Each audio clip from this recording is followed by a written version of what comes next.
পাত্র নির্বাচনের ক্ষেত্রে মেয়ের বাবা হিসেবে পাত্রের কোন কোন দিক লক্ষ্য করা জরুরি? অনেক মানুষ পাত্র নির্বাচনের ক্ষেত্রে সর্বপ্রথম দেখে পাত্র সম্পদশালী কিনা।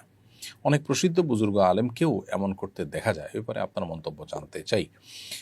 দেখুন, পাত্রের সম্পদ আছে কি, বিশেষ করে সেটা পাত্রীকে আপনার ভরণ-পোষণ দেওয়ার জন্য তার উপযুক্ততা প্রমাণ করে কিনা, এতটুকু তার অর্থনৈতিক সক্ষমতা নিরূপণ করাটা দোষের কোনো বিষয় নয়।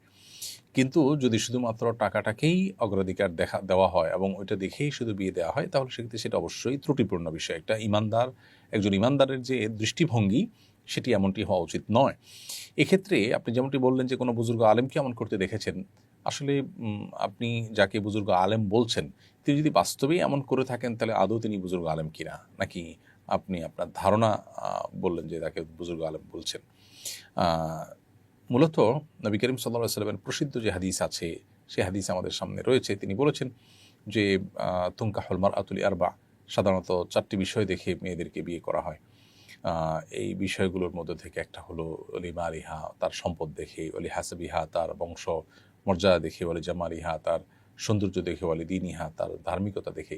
ওই যে বলেছেন ফাসবার বিজাতিদ দ্বীন। তো তোমরা ধার্মিকতা দেখে বিয়ে করে তোমরা সফল হওয়ার চেষ্টা করবে। এই যে ধার্মিকতাকে অগ্রাধিকার দিয়ে নবী সাল্লাল্লাহু আলাইহি ওয়াসাল্লাম বিয়ে করতে বলেছেন, এখান থেকে পরিষ্কারভাবে বোঝা যায় যে অন্য সব দিক দিয়ে কম্প্রোমাইজ করা হলেও ধার্মিকতায় কম্প্রোমাইজ করা উচিত না, এবং এটাকে সবচেয়ে আগে এবং সবচেয়ে গুরুত্বের সাথে দেখা উচিত, টাকা পয়সাকে নয়। তিরমিজির আরেকটা হাদিস আবু হাতিম আল মুজানি রাদিয়াল্লাহু তাআলা থেকে বর্ণিত, যে নবী করিম সাল্লাল্লাহু আলাইহি ওয়াসাল্লাম ইরশাদ করেছেন, ইযা জাআকুম মান তারদাউনা দীনাহু ওয়া খুলুকাহ, যখন তোমাদের কাছে তোমাদের মেয়েদের জন্য বা ছেলেদের জন্য এমন কোনো মানুষ পাবে যে তার আখলাক আচরণ, তার দিনদারিতায় তোমরা সন্তুষ্ট, এরকম যদি পাও ফানকিহুহু, তাহলে বিয়ে দাও।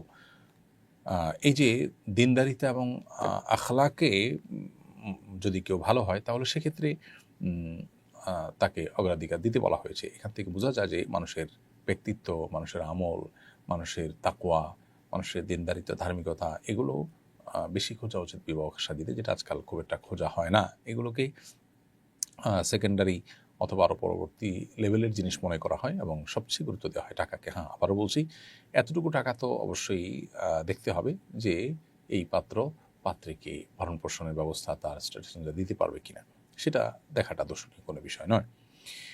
বিয়ের আগে পাত্রপাত্রী একে অপরকে দেখা ও কথা বলার ইসলামী সীমা কি? খুবই গুরুত্বপূর্ণ প্রশ্ন। বিয়ের আগে পাত্রপাত্রী একে অপরকে দেখতে পারেন, কিন্তু দেখতে পারেন মানে এই নয় যে তারা একে অন্যের যে কোনো অঙ্গ প্রত্যঙ্গ দেখতে পারেন, বরং পাত্রীর মুখমণ্ডল এবং ২ হাতের অগ্রভাগ এবং ২ পায়ের পাতা, এইটুকু দেখা যাবে। পাত্রীর চুল পর্যন্ত দেখতে ফোকাহে কেরাম নিষেধ করেন। আর এর বাইরে পাত্রের যে পিতা, তিনি পাত্রীকে দেখতে পারবেন না, বা পাত্রের দুলাভাই, পাত্রের বন্ধুবান্ধব, মামা, চাচা, এরকম যারা এখনও পাত্রের সাথে বিয়ে না হওয়ার কারণে, পাত্রীর সাথে বিয়ে না হওয়ার কারণে এখনও যারা মাহরাম হয়ে যাননি, তারাও দেখতে পারবেন না। পাত্রের মা, বোন, মেয়েরা দেখতে পারবে, আর পাত্রপক্ষের শুধু পাত্র একাই পুরুষ হিসেবে দেখতে পারবেন। মেয়ের মন মানসিকতা বোঝার জন্য প্রয়োজনীয় কথা সেটাও বলা যেতে পারে, কিন্তু সেটাও এমনভাবে বলতে হবে যে ফিতনার কোনো দুয়ার যাতে উন্মোচন না হয়। এরপরে প্রশ্ন হলো, বিয়ের আলোচনা চলছে, ছেলের পক্ষ থেকে বলা হয়েছে বিয়ের পর স্ত্রী বাসায় থেকেই যে কোনো ইসলামিক কোর্স বা পড়াশোনা করতে পারবেন, তবে বাইরে কি উচ্চশিক্ষা যেমন অনার্স বা অন্য দুনিয়াবী কোর্স করা যাবে না? এ ধরনের শর্ত আরব ইসলাম সম্মত কিনা? বিয়ের ক্ষেত্রে এ ধরনের শর্ত আরোপ করার সুযোগ আছে। ছেলে পক্ষ চাইলে সে শর্ত দিতে পারে, আবার মেয়ে পক্ষ সে শর্ত মানতেও পারে, নাও মানতে পারে, তারা মানতে বাধ্য নন। কোনো ব্যক্তি তার বিয়ের পর তার স্ত্রী বাহিরে কী পরিমাণ এঙ্গেজ থাকবে, আদৌ থাকবে কিনা, তিনি এটা পছন্দ করেন কিনা, এটা বলার রাইট তার অবশ্যই আছে। আরিয়ান খান তন্ময়, আপনি লিখেছেন, আমার বিয়ের জন্য বাবা মা মেয়ে দেখলে মেয়ের ছবি সবাইকে দেখায়, এতে আমার খুব খারাপ লাগে, বোঝালেও মানতে চায় না, এতে আমার কি কিছু করার আছে?